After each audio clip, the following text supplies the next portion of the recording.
सब्र और धैर्य। आपने हमेशा सुना होगा कि सब्र का फल मीठा होता है। चलिए इसे एक कहानी के माध्यम से जानने की कोशिश करते हैं कि इसके क्या फायदे हैं। एक बार एक बड़े साधु अपने शिष्यों के साथ कहीं जा रहे थे। दोपहर का समय था। साधु ने अपने शिष्यों को एक पेड़ की छाया में ठहरने के लिए कहा। शिष्यों ने एक पेड़ के नीचे गुरुजी के आराम के लिए बिस्तर लगा दिया।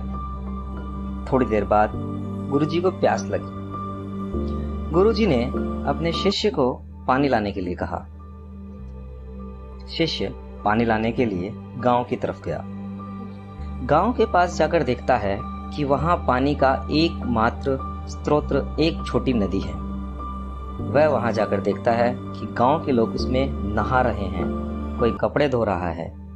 इसी कारण पानी भी मटमैला हो गया था। शिष्य ने सोचा, अगर मैं ये गंदा पानी लेकर गुरुजी के पास जाऊंगा तो गुरुजी को अच्छा नहीं लगेगा।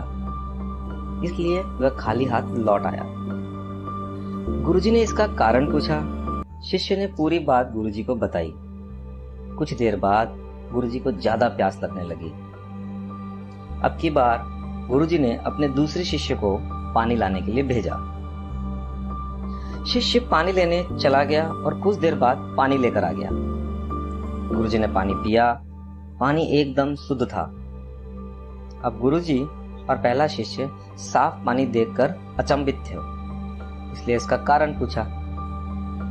शिष्य ने जवाब दिया कि यह पानी उसी नदी का ही है जिसमें गांव के व्यक्ति स्नान कर रहे थे। जब मैं नदी के पास गया तो लोग वहां स्नान कर रहे थे, कपड़े धो रहे थे। पानी बहुत गंदा था।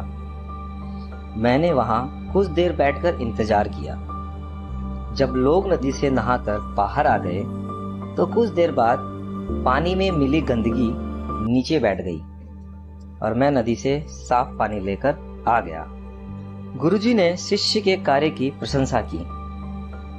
दोस्तों, यह कहानी हमें यह शिक्षा देती है कि हमें क्रोध आने पर या मुश्किल वक्त में अपना धैर्य नहीं खोना चाहिए, क्योंकि कुछ समय बाद क्रोध पानी की गंदगी की तरह शांत हो जाता है।